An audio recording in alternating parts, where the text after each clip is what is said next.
Değerli misafirler, son kale olarak nitelendirdiğimiz aile kurumunun ciddi bir taarruz altında olduğu bir dönemde Hüdapar olarak memleketimizin sorunlarına çözümler üretmeye ve çözüm için inisiyatif almaya devam ediyoruz. Bugün de düzenlediğimiz panel ile aile kurumunu ele alacağız.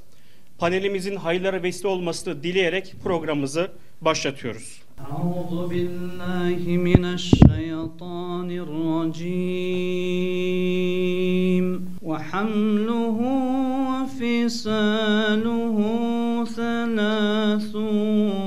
şehra. İnnehum kânû hâsirin. Sizlerin de malumunuz olduğu üzere ülkemizde gün geçtikçe aile kurumu zayıflamakta, evlilikler azalmakta, boşanmalar artmakta, evlilik yaşı yükselmekte, gayrimeşru ilişkiler ise gün geçtikçe artmaya başlamaktadır, devam etmektedir.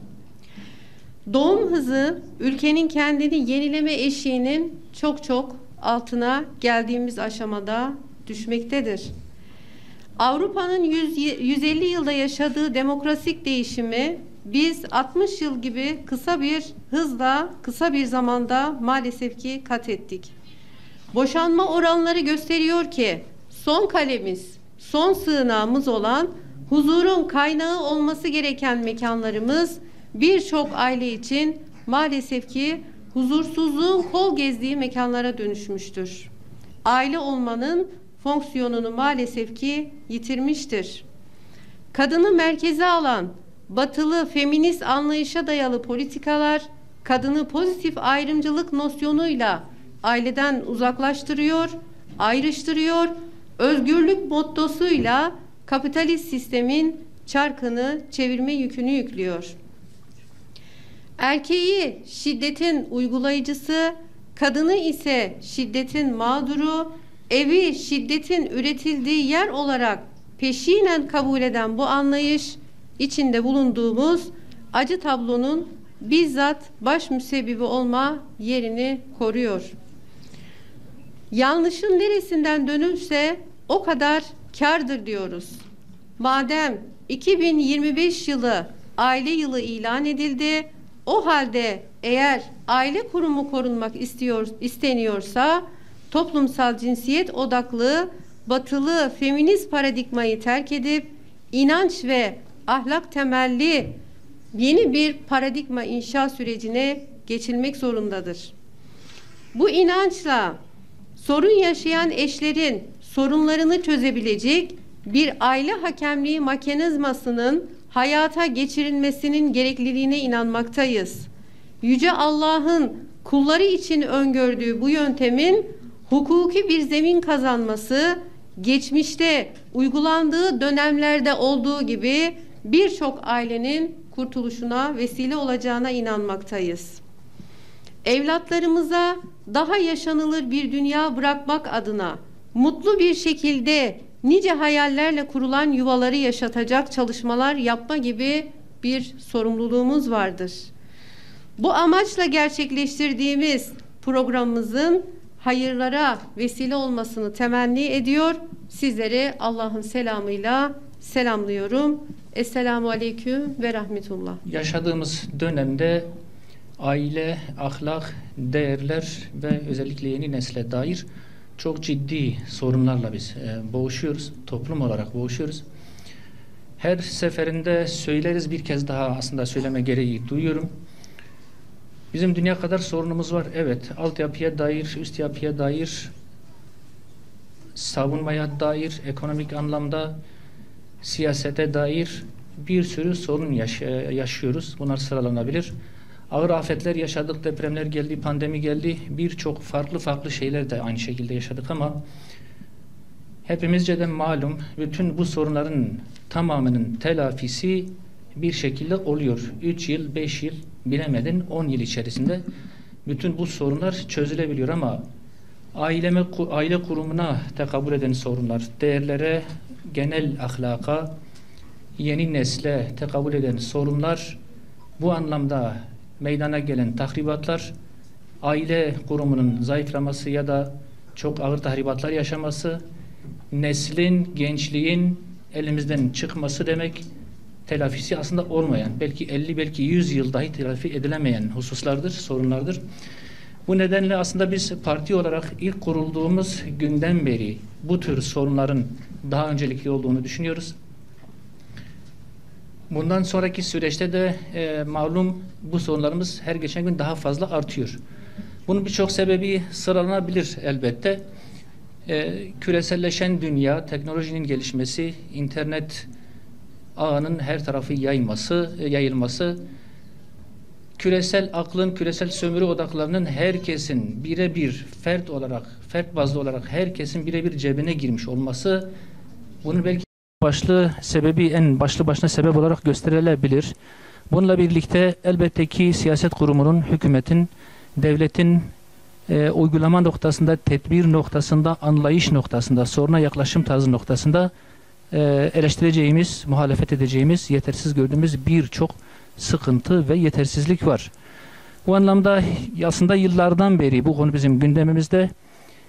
Bu noktada hem bir farkındalık oluşturmak, hem hükümeti harekete geçirmek, hem malum sıkıntılarla boğuşabilmek anlamında Diyanet İşleri Başkanlığımız, Adalet Bakanlığımız, Aile Politikaları Bakanlığımız, ilgili STK'lar, akademisyenler ve bu işle ilgili bütün kesimlere ulaşmaya, onları bu konuda uyarmaya, beraber çalışmayı teşvik etmeye yönelik yoğun bir çalışma içerisine girdik. Bu çalışmalar elbette ki daha da anlam kazanarak devam edecek önümüzdeki süreçte. Bu konuyla ilgili hassasiyeti olan, bizim gibi meseleden muzdarip olan insanların tamamının aslında bu sürece destek vermesini, sahip çıkmasını, farkındalık oluşturulması için el ele vermemiz gerektiğini biz düşünüyoruz. Bu hissiyatı da size aktarmış olarak ve destek talebinde de bulunarak programın hayırlara vesile olmasını diliyorum. Tekrar katılımınız için teşekkür ediyorum. Programın amacına ulaşmasını da temenni ederek Allah'a emanet ediyorum. Selamun Aleyküm ve Rahmetullah. Şüphesiz aile kurumu fıtratın bir nizama koyulduğu ve bu düzen içinde bireylerin yeteneklerini keşfederek başarılar elde ettiği bir sistemdir. Bu keşif sayesinde bireyler topluma hizmet edebilir hale gelir. Tarih boyunca pek çok şahsiyet bu düzene sahip ailelerde yetişerek topluma öncülük etmiştir. Bu vesileyle Sayın konuşmacımız Mehmet Ali Kulat Bey'e söz hakkı veriyorum. Kendisi bizlerle insanlık tarihinde aile kurumunun öneminden bahsedecek. Buyurun hocam, söz sizin. Hüdapar son dönemlerde çok ciddi ihtiyacımız olan bazı konularla ilgili önemli adımlar atıyor. Geçen hafta Diyarbakır'daydık. Daha popüler konular vardır. Medyada yer almak için, ilgi çekmek için, dikkat çekmek için, siyasi prim yapmak için. Onlar yerine ülkenin, insanlığın daha önemli problemleri olarak gördükleri ama maalesef toplumda yeterince kadri kıymeti bilinmeyen konuları ele alıyor Hüdapar. Ben bundan dolayı Hüdapar'ın bu yapmış olduğu şeylerin çok kıymetli olduğunu öncelikli olarak ifade etmek isterim. Aile ve kadın kolları yöneticisi arkadaşlarımızı da bu anlamda tebrik ederim. Çok daha popüler konular konuşulabilir. Şu anda medyada gündem olan konular ki biz işimizden dolayı her gün birkaç tane televizyon kanalında bunları konuşuyoruz zaten. Ancak aile konusu, gençlik konusu, nesil konusu, bunlar biraz önce Sayın Vekilimiz Şehzade Bey'in de ifade ettiği gibi tahribi kolay, tamiri zor olan işler. Bir tahrip ederseniz yıllar süren bir tamiratla tamir edemeyeceğiniz konular bunlar. Bir kere her şeyden önce ilk insan aynı zamanda ilk peygamber Hazreti Adem'le başlayan bir serüvenin adıdır aile. İlk insan aynı zamanda ilk ailenin reisidir Hazreti Adem. İlk insan aynı zamanda ilk peygamberin adıdır Hazreti Adem. Oradan başlayan bir serüvenden bahsediyoruz ve bu serüven herhalde insanlık tarihinde ilk defa bu kadar keskin kırılımlar yaşıyor. İnsanlık tarihinde ilk defa bu kadar ciddi bir tefessüh etme, çürümenin hayatın her kesimini sarması, ailelerin hepsini perişan ettiği bir dönem yaşanıyor.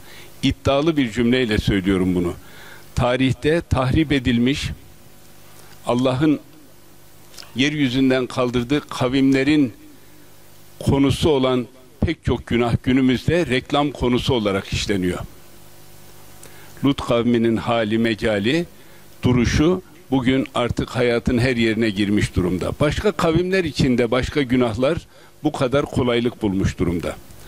Burada en önemli savunma mekanizması, özellikle de seçilen slogan, seçilen ifade bu anlamda önemli. Son kale aile.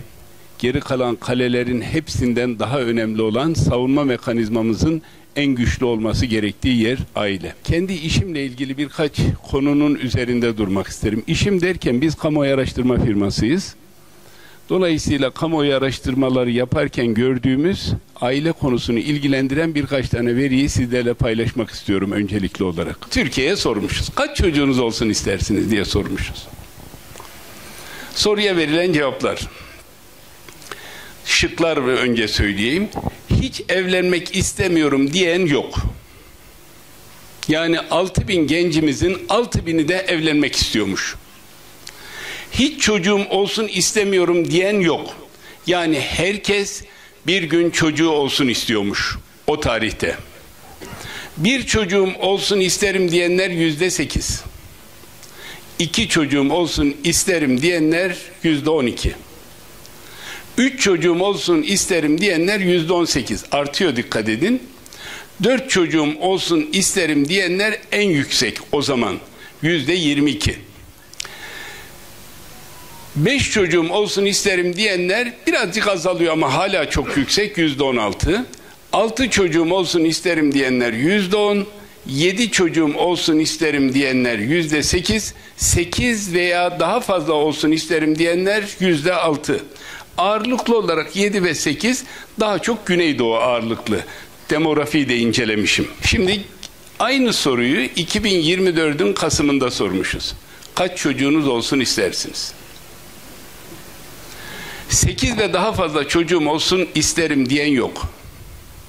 7 çocuğum olsun isterim diyenler %1'in çok altında kaldığı için onu da yok sayıyoruz. Yani 4 ya da 5 kişi vardı. 6 çocuğum isterim diyenler sadece %2.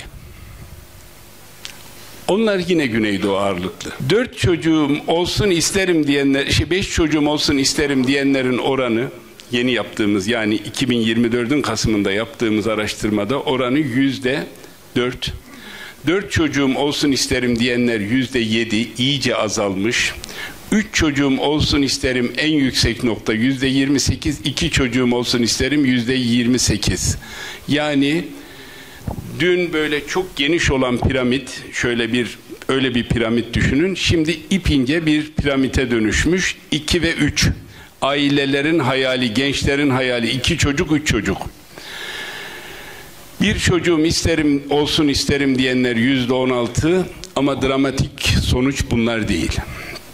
Hiç çocuğum olsun istemiyorum diyenler %8, hiç evlenmek istemiyorum diyenler %6. Bakın ben yıllardır burada tanıyan arkadaşlar var. Adını duyduğunuz bütün partilerin tamamının genel başkanlarıyla çalıştım. Yani çalıştım derken tanıştım, konuştum falan. Adını duyduğunuz, bu arada son parti sayısını da söyleyeyim, 171 tane olmuş. Adını duyduğunuz, yani böyle bir iki duyulmuş bütün liderlerle yolu kesişmiş birisiyim yani işimden dolayı. Ya bu sonuçları gördüğünüz zaman yani siyasetiniz, partiniz, davalarınız, idealleriniz, ideolojileriniz, ya bunların çok kıymetinin olmadığı görülüyor. Ülke dağılıyor. Son kale yıkılıyor arkadaşlar, şaka falan değil. Yıkılıyor. Ve bunları bakın toparlamak, biraz önce Şehzade Bey kıymetli bir şey söyledi. Bu ülke pandemiyi yaşadı. Evet, iz düşümleri oldu. 3-4 sene devam etti. Deprem benim memleketim. Ben Elbistanlıyım. Evlerimiz yıkıldı. 50 bin insanımız öldü. Daha fazla da belki ölmüştür. Ya bunlar, biz bu evleri yaparız. Gönülleri de tamir ederiz. Bir şekilde toparlanırız. Ekonomik kriz var ülkede. Kiralar çok pahalı. Emekli maaşı yetmiyor. Biz bunları telafi ederiz. Çalmayan, çırpmayan, namuslu, erdemli, faziletli, Allah korkusu olan birileri kısa bir süre içinde toparlar bunları. Ama biz şu dağılmayı, ya inanın, çok kolay toparlayamayız. Bunun tek sebebi elbette siyaset değil, ama siyasetin tamir konusunda önemli bir şey yapması gerekiyor. Biraz önce ifade edilen aile kurumu içerisinde özellikle boşanmaları minimize etme adına bir hakem kurumunun kurulması konusunda Hüdapar'ın üstlendiği misyon çok kıymetli. Siyaset üstü bir konudur bu. Partiler üstüdür. En küçük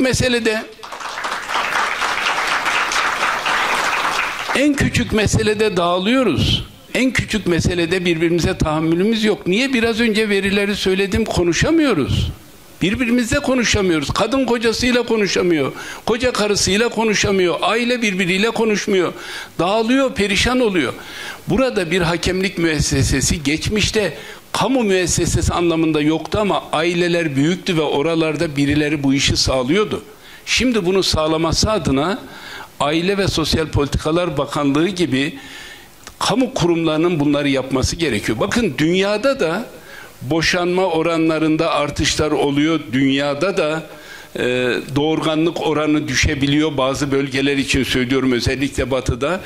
Ancak çok uzatmayacağım, biliyorum süremi belki dolduruyorum, ama bir detay olsun diye burada onu söylemek isterim. Bakın, dünyada da oluyor ama onlar bunu 50 sene, 60 sene, 70 senede hazmederek bunu bu noktaya getirdiler ve kamu kurumları o sorunları çözme konusunda adımlar atıyor. Biz elimizde sağlam olan aile kurumunu korumaktan bahsediyoruz. Yeni bir şey ihdas etmek değil mesele. Rabbim sağlık, sıhhat, mutlu bir yuva lütfetsin. Sonköy'le ailemizi de, yani Okçular Tepesi'nde terk etmeyerek güzel bir hayat bizlere lütfetsin inşallah. Dostlar, benim konum aile bütünlüğünü tehdit eden faktörler. Ben burada bir 3-5 faktör aldım. Sizlerle bunu tek tek paylaşacağım. Bunları da nasıl çözelim noktasında inşallah elimden geldiğini size sunmaya çalışacağım. Yani şöyle olmayalım. Muhammed Hamidullah'ın güzel bir tespiti var diyor. Geldiler, konuştular ve gittiler. Yani burada bu kadar aile mensubu kardeşlerim var. Ümit ediyorum hepimiz eşlerimizle gelmişizdir benim gibi. Gelmediyse, buraya ne kadar anladıysa ya da ne kadarını kendilik algısıyla algılayıp evine götürebildiyse götürecek. İletişim kopukluğu gerçekten çok büyük bir problem. Ayrıca şiddet var ve adaletsizlik var. Yani bunu direkt görüyorum. Yani önceden erkeklerden de, şimdi kadınlardan da. Kadınlar da şiddet yapıyor. Yani benim direkt birebir gördüğüm kendi vakalarımda ben döverim diyen hanımlara bile denk geldim, yani nasıl ya dediğim hani kişiler de oldu. Yani o dövmek sadece bedenen değil, dille, yani psikolojik olarak da, yani şu anda bir şiddet var, bir adaletsizlik var. Adaletsizliğe hakim kılacak olan o evin kayyumudur. Kayyum olanı Rahman benim algımda belirlemiştir. Nisa 34'te bunu söyler. Bir yolculuğa çıktığınız zaman bir kişi yolbaşıdır. Bilene tabi olunur. Ama benim dinimdeki tabi olunacak kişi erkektir. Ama erkek malından harcama yapmak zorundadır. Allah o üstünlüğü ondan dolayı verir ve adaleti sağlamak zorundadır. Şu anda konuşanın bir kadın olduğunu noktasında bakmayın. Eğer o evde bir adaletsizlik vardıysa baştakindeki sıkıntıdandır. Yani o adaleti yerine getirmeyen beyefendi, kayyum olamayan beyefendi nedir? Kayyum olmak demek, kıyamda olmak demektir. Kaim olmak istiyor idiyse kıyamda olup, kıyamda durmayana Rabbim kayyum etmez. Ve sonucunda şu anda güçlü kadın gibi bir protif var karşımızda ve sistem bunu destekliyor dostlarım. Sistem çalışan kadını, yani benim anacığım bile daha ben evlenmeden önce bana altın bileziğini almadan evlenemezsin. Hatta 2 yıl durdurdu. Allah'tan da durdurdu. Yani 16 yaşında evlenmiş olacaktık. Türkiye'de yaşamış olsaydım belki kocam şu anda hapiste olacaktı. Acı tarafımız da bu. Yani Türkiye'nin çok utanç verici vakası da bu. Yani evliliği aslında bu kadar sıkıntıya sokan olgulardan birisi de bence bu. Evliliğin yıpratılması bu şekilde de oldu. Hasılı yani kayyum, adalet baştaki olanın yapabileceği bir olgu. Beyler size bu konuda gerçekten çok iş düşüyor tabii ki. Ama tabii bu direği, bu kayyumu ayakta tutacak da sağlıklı, inançlı, ayağı yerde güçlü kadınlar. 3. konuyu ben şu şekilde topladım. Sadakatsizlik var olabiliyor evde. Ahlaki erozyonun sonucu oluşan bir olgu. Şu anda her baktığımız yerde sıkıntı. Yani hepimizin böyle gözün kayabilmesi, Allah gözlerinize bakılması yasak olan şeylerden çevirin diye biz emrederken, erkekleri ve kadınları da ayırt etmeden devam ederken zina etmeyin. Çünkü o şüphesiz bir hayasızlık ve kötü bir yoldur noktasında şu anda gerçekten bana gelen yine vakalar üzerinden ağırlıklı konuşuyorum ki şu anda erkek de aldatıyor, kadın da aldatıyor. Şu anda aldatma süreci bedensel noktasında değil, ellerindeki telefon şu an inanılmaz. Allah'ın kitabında görmediğim, bulamadığım hiçbir şey yok. Orada Rabbim diyor ki anlaşmanızda sakınca yok diyor. Kadına söylediği bu. Erkeğe söylediği daha farklı. Metot çok net, belli ne yapmasını istediğini. Demek ki bir ahlaki erozyon var bizde. Bu erozyon sonucunda ailelerimiz, aile mefhumunun yok olması gibi bir durumdayız. Aileyi koruma ve güçlendirme yollarını sağlıklı bir iletişim olsun mu? Olsun. Lütfen anlamaya çalışın. Evet, sağlıklı bir iletişim olsun ve kendimizi geliştirelim. Böyle anlayabilme, diğerinin gamına empati yapabilme gücümüz olsun. Adalet ve merhamet ilkesiyle hepimiz hareket edelim. Eğer böyle bir hareketin içine girersek, yani meveddet, yani o sevgi ve rahmet, merhamet boyutunda olursa bu ikili dengeli hayat bize sükuneti getirecek. Ve sükunet demek insanın sakin, kolay, güzel bir karar verebilmesinin uzantısıdır. Aile benim anladığım birbirinden her konuda destek alacak. Her konuda. Bir dost olacak, yol arkadaşı. Hiçbir şeyini gizlemeden duygularımıza sahip çıktığımız zaman ailemize de sahip çıkarız noktasındayım. Çok teşekkür ederim. Okçular Tepesi'ni boş bırakmayalım. Bismillah, elhamdülillah, ve salatu ve selamu ala Resulillah ve ala alihi ve sahbihi ve men vala. Benim de değineceğim konu yine aileyle alakalı bir konu. Ancak biraz daha teknik bir konu. Hukukla alakalı bir konu. Aslında boşanmayla alakalı süreç malum. Mehmet Ali Hocam da anlattı. Boşanma davalarının artmalarıyla alakalı sıkıntılar söz konusu. Bununla alakalı bir çözüm anlamında arabuluculuk yöntemi meselesini nasıl aktif hale getirebiliriz veya bunu hukuksal zeminde nasıl uygulayabiliriz aslında? Bununla ilgili birkaç şey söyleyeceğim. Benim alanım İslam hukuku, ayrıca hukukçuyum. Hem İslam hukuku hem genel anlamda hukuk çerçevesinde değerlendirmeye çalışacağım. Şimdi aile, Kur'an-ı Kerim'de aile meselesi Allah-u Teala'nın detaylı bir şekilde ayrıntı verdiği meselelerin başında geliyor. İslam hukukunda aile dışında hiçbir mesele bu kadar detaylı, ayrıntılı verilmemiştir. İslam hukukunun alt dallarına bakacak olursak birçok konuyla alakalı temel ilkeler ortaya konulmuştur. Devlet yönetimiyle alakalı, ticaretle alakalı, muamelatla alakalı çok fazla detay verilmemiştir. Temel ilkeler ortaya konmuştur. Ancak aile meselesiyle alakalı Allahu Teala çok ayrıntı verilmiştir. Yani İslam hukukunun hangi dalıyla alakalı en çok ayrıntı verilmiştir diye bir soru sorulursa bu elbette ki aile hukukudur. Geçmişte uygulanan yöntemler var ki Kur'an-ı Kerim'de de Allahu Teala'nın sıkıntı, sorun yaşayan eşlerle alakalı ortaya koyduğu aslında bir öneri var. Eğer aralarında sorun, sıkıntı yaşarlarsa bu anlamda kadının ailesinden bir hakem, aynı şekilde erkeğin ailesinden bir hakem şeklinde aslında bir ıslah heyetinin kurulması bu anlamda tavsiye edilmiştir. Tabi örfümüzde de geleneğimizde de genelde aralarında sorun yaşayan eşler bu meseleyi mahkeme sürecinden önce daha çok toplumda öncü kabul edilen hocalar aracılığıyla ve aile büyükleri aracılığıyla bu meseleyi aslında çözmeye çalışıyorlar. Aslında doğal anlamda bir arabuluculuk yöntemi toplumumuzda uygulanıyordu. Tabi bu şu an zayıflamış olabilir.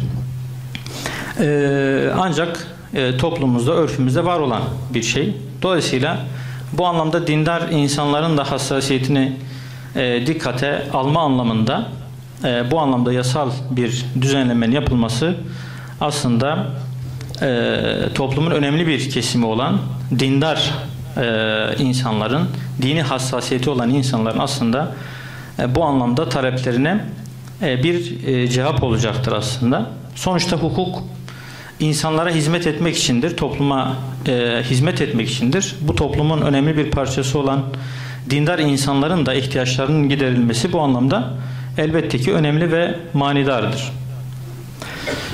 Tabi elbette ki bu mesele İslam hukuku çerçevesinde değerlendirilecek olursa böyle yasal bir mevzuatın belki laikliğe aykırı, ters düşeceği ifade edilebilir. Ancak bu meselenin laiklik meselesiyle pek de bir alakası söz konusu değil. Yani burada bazı ülkelerde uygulanmış ve başarısı görülmüş böyle bir uygulamanın eğer ailenin birliğine bir katkısı olacaksa bu meseleyi laiklikle bağdaştırmanın veya bu meselenin temelinde İslam hukukunun olduğunu söylemenin de bir anlamı yoktur. Aslında aile hukuku alanı özel hukuk alanına giriyor normalde. Bunun özgür bir alan olması gerekiyor. Hatta İslam hukukunda bile normalde aile hukuku ile ilgili meseleler, mevzular gayrimüslimlerde kendi hukuklarına göre uygulanır. Yani İslam azınlıklara bu anlamda tarihsel uygulamasında bunu görüyoruz.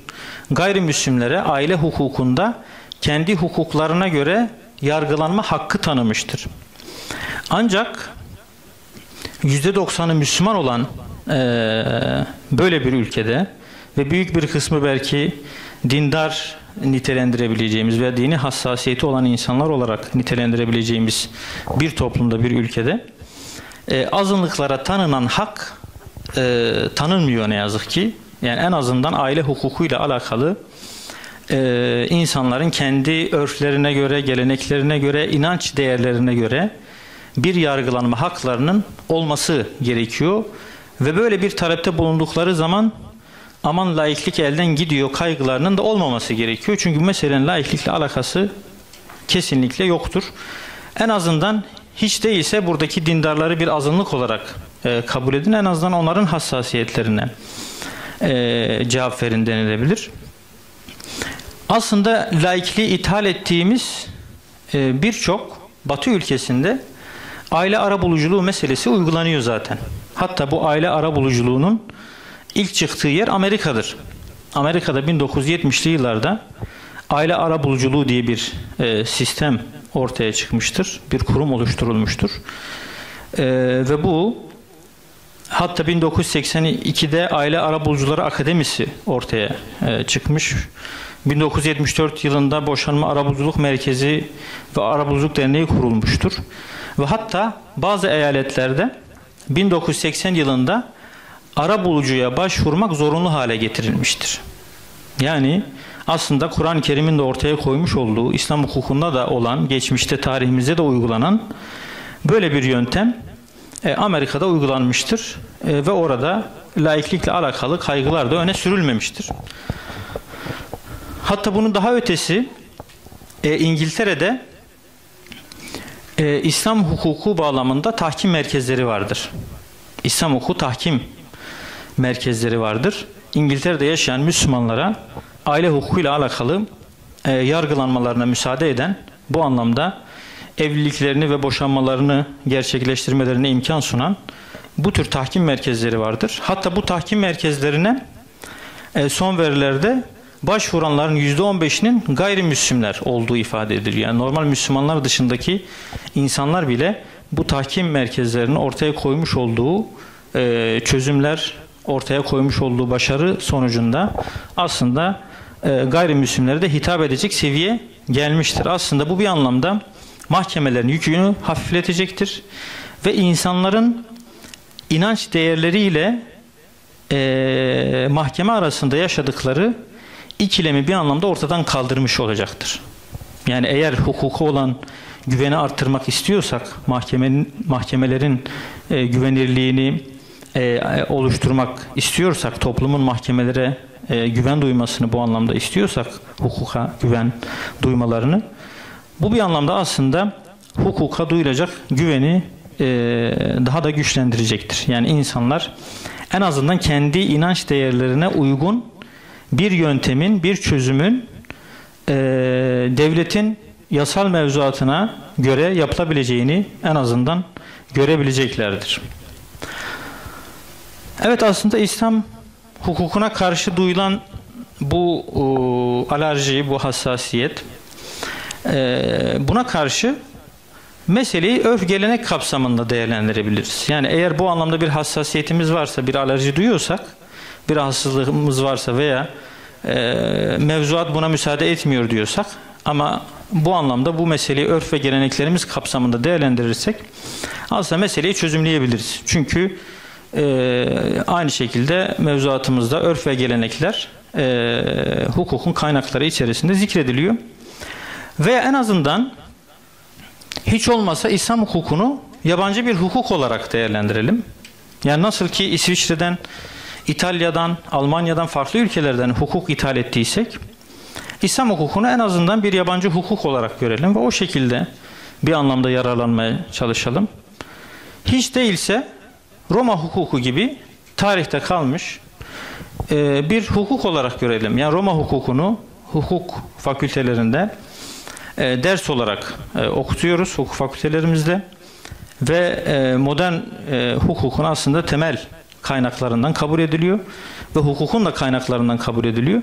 Hiç değilse İslam hukukuna en azından böyle bir statü tanınabilirse meselenin laiklikle de bağdaştırılması söz konusu olmayacaktır.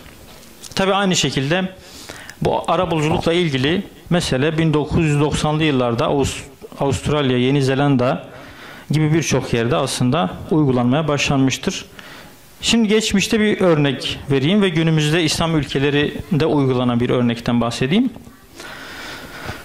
Osmanlı Aile Hukuku Kararnamesi'nde esas alınan bir yöntem vardır. Osmanlı'nın son dönemlerde çıkartmış olduğu, İslam hukukuna göre hazırlamış olduğu bir kanun vardır, bir kararname vardır. Hukuku Aile Kararnamesi diye geçer.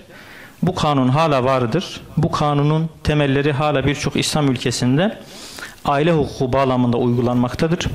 Osmanlı aile hukukunun ortaya koymuş olduğu bir aile meclisi uygulaması vardır. Aile meclisi şu şekildedir. İki taraf arasında bir anlaşmazlık olduğu zaman iki taraftan birisi hakime müracaat ederse hakim ne yapar? İki tarafın ailelerinden birer hakem tayin eder. Aslında Kur'an-ı Kerim'in ortaya koymuş olduğu yöntem. Ancak burada illa bu hakemlerin o kişilerin, eşlerin ailesinden olma zorunluluğu yoktur. Bu aslında tavsiye niteliğinde bir şeydir. Böyle bir zorunluluk yoktur. Eğer onların ailesi içerisinde bu meseleyi üstlenecek yeterlilikte, denklikte kişiler yoksa, hakim onların ailesi dışında başka hakemler de tayin edebilir. Ve bu hakemler bu aileyi buluşturmaya çalışırlar. Bu yuvanın yıkılmaması için mücadele ederler. Evvela ıslaha çalışırlar. Islah için mücadele ederler. Sonrasında eğer başarılı olamazlarsa, eşlerin ıslahı anlamda başarılı olamazlarsa, bu durumda boşama yetkisine sahiptirler. Yani duruma göre bu evliliği sonlandırma yetkisine sahiptirler. Tabi Türkiye mevzuatında boşanma yetkisi hakimin yetkisi olarak kabul edilir. Kamu düzeni olarak kabul edilir. Böyle bir yetkinin şahıslarla paylaşılması elbette ki mevcut mevzuata göre mümkün değildir. Ancak bununla alakalı bu hakem sistemini meşru hale getirebilecek bir düzenleme yapılırsa, en azından boşanma meselesinin kamu düzeni olmasından çıkarılırsa, sadece hakimin yetkisinde olan bir durum olmaktan çıkarılırsa, Osmanlı aile hukukunda uygulanan bu yöntem, bu sistem aslında günümüzde de uygulanabilir. Hatta bu kanunun gerekçesine baktım, Osmanlı Aile Hukuku Kararnamesi'nde. Neden böyle bir meseleye başvurulduğu, neden aile meclisi diye bir uygulamaya gittiklerinin gerekçesini şöyle izah ediyor. Burada aslında erkeğin bir anlamda süreci uzatmasıyla alakalı. Çünkü mahkemeler meseleyi çözmüyorlar. Meselenin uzamasına neden oluyorlar ve kadın mağdur oluyor burada. Yani aslında Osmanlı bu aile meclisini ortaya koyarken kadının mağduriyetini aslında göz önünde bulundurarak böyle bir uygulamayı ortaya koymuş. Erkeğin gereksiz yere boşama sürecini uzatmasının önünde bir engel olarak, aslında ona karşı bir önlem olarak böyle bir yöntem ortaya koymuş. Çünkü hakemlere tanınan bu yetki aslında bir anlamda süreci daha da hızlandırmış oluyor. Yani dediğimiz gibi aileyle ilgili meselede iki şeyi gözden kaçırmamak lazım. Boşamak gerekiyorsa boşanmak elbette ki istenilmeyen bir şeydir. Ancak bir zorunluluksa, eğer o evliliğin devamı daha çok zarar veriyorsa hem eşlere hem çocuklara, biz aile birliğinin devamında elbette ki ısrarcı olmamalıyız. Yani burada iki temel ilkeyi göz önünde bulundurmak lazım. Evvela mümkünse ailenin ıslahı, eğer bu mümkün değilse bu evliliğin sonlandırılması. Tabi bu Osmanlı son döneminde uygulanan bir yöntem. Günümüzdeki İslam ülkelerinde uygulanan yöntemlere bakacak olursak, mesela Ürdün aile hukukunda iki aşamalı bir süreç ortaya konmuş. Bu iki amacı da aslında bir anlamda göz önünde bulundurarak, bir anlamda evvela bir boşama davası açıldığı zaman, eşlerden birisi mahkemeye başvurduğu zaman evvela mahkeme meseleyi ıslah heyetine yönlendirir. Islah heyeti denilen bir kurum vardır. Aslında arabuluculuk gibi bir kurumdur. Bu ıslah heyeti kimlerden oluşur? Psikologlardan oluşabilir, sosyologlardan oluşabilir, eğitimcilerden oluşabilir, hukukçu ve ilahiyatçılardan oluşabilir. Yani bu arabuluculuk anlamında da bir örnek, bir model olabilir. Arabulucu olma anlamında, özellikle bu aile hukukuyla alakalı meselelerde aslında böyle bir yöntem de esas alınabilir. Tabi burada mevcut ülkemizde ilahiyatçı denildiği zaman direkt akla şeriat ve İslam hukuku geleceğinden dolayı bu belki biraz sakıncalı görülebilir. Ancak sonuçta ilahiyat da ülkemizin resmi olarak, yasal olarak eğitim veren fakültelerinden bir tanesi. En azından psikolojiye, sosyolojiye ve işte eğitim alanlarına tanınan bu anlamdaki hakkın ilahiyatı tanınması kanaatimce makuldur. Bu ıslah heyeti bu mesele konusunda, bu aileyi barıştırma konusunda başarılı olamazsa, bu defa ikinci aşama devreye giriyor. Süreci daha çok hızlandıran bir mesele, bir uygulama, hakem heyeti diye ifade edilen. Yani aslında arabuluculuk ile tahkim uygulamasının beraber uygulanması. Yani evvela arabulucu ıslah anlamda başarısız olursa, Bu defa boşanmanın hızlandırılması, kadının mağdur olmaması anlamında mesele hakem heyetine gider. Hakem heyeti de yetkili olarak eşleri boşamaya yetkilidir ve gerekli görürse eşleri boşar ve mahkeme de bu verilen kararı tanımış olur. Şimdi son olarak Türkiye'de yasal anlamda böyle bir şey mümkün müdür? Bunu böyle kısaca bir tartışalım. Tabi biraz hukuk dersine döndü biliyorum.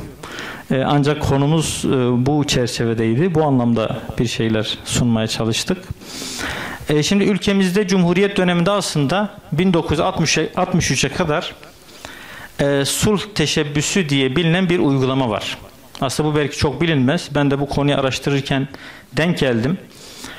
Aslında biraz önceki hem Osmanlı'da hem İslam ülkelerinde uygulanan aile arabuluculuğuna, ıslah heyetine benzer bir uygulama aslında. Yani evvela bir boşanma davası açıldığı zaman mahkemeler bunu sulh hakimliğine gönderiyor. Yine bir mahkeme aracılığı yapılıyor ama en azından farklı bir statü tanınmış, bir sulh teşebbüsü şeklinde bir uygulama varmış. Ancak 1963'ten sonra bu uygulama ortadan kaldırılmış. Tabii Türk medeni hukukunda da aslında hakimlerin evvela eşleri barıştırmasıyla alakalı bir çabası olması gerektiği ifade ediliyor. Yani aslında mevzuatımız buna, yani Türkiye mevzuatı yasaları boşanma davalarında evvela hakimin yapması gereken şeyin eşleri barıştırma yönünde olduğunu ifade ediyor aslında. Yani her ne kadar arabuluculuk bu şekilde kabul edilmemiş olsa bile aslında hakime bir arabuluculuk rolü verilmiş bir anlamda. Evvela hakim ne yapmalıdır? Eşleri bir arabulucu gibi barıştırmaya çalışmalıdır. Tabii mahkemenin, hakimin böyle meselelerle uğraşacak vakti elbette ki olmayacaktır. Dolayısıyla arabuluculuk müessesesinin ayrı bir kuruma tevdi edilmesi, ayrı bir müessese şeklinde elbette ki uygulanması daha sağlıklı olacaktır. Türk hukukunda aile arabuluculuğu açıkça düzenlenmemiştir. Yani aile arabuluculuğu diye ifade edilen bir husus yoktur. Ancak aile arabuluculuğunun uygulanmasının önünde bir engel de yoktur genel anlamda. Sadece şöyle bir istisna verilmiş. Aile içi şiddetle alakalı arabuluculuğun mümkün olmayacağı ifade edilmiş. Ancak bunun dışındaki mevzularda arabuluculuğun mümkün olduğu ifade edilmiştir. Yani tarafların üzerinde serbestçe tasarruf edebilecekleri bütün uyuşmazlıklarla ilgili arabuluculuğa aslında mevcut mevzuatımız müsaade ediyor. Aslında bu anlamda nafaka meselesi, mal rejiminin tasfiyesi meselesi, tazminat gibi meseleler aslında boşanmanın sonuçları, boşanmanın kendisi değil de ancak boşanmanın sonuçlarıyla alakalı, aslında bu da boşanmayı etkileyen meseleler, aslında arabulucuya bu anlamda bir müsaade var. Yani dolayısıyla eğer biz en azından yasal mevzuatın izin verdiği çerçeveyi de faal hale getirebilirsek belki bir anlamda boşanma davalarının azalmasında belki bir katkımız olabilir. Dolayısıyla hani Hüdapar olarak bu anlamda böyle bir yasal çalışma yapılacaksa öneri olarak en azından arabulucuların bu tür konularda daha aktif hale getirilmesi anlamında bir çaba da yapılabilir. Yani hukukçulara yönelik artık bir çalıştay mı yapılır? Bu anlamda bir şeyler mi sunulur? En azından hukukçularımız mevcut mevzuatı değerlendirme anlamında bir şeyler yapabilirler. Ailenin yıkılmasının önüne geçilmesi anlamında bir aile arabuluculuğu aslında yasal mevzuat da buna genel anlamda müsaade ediyor.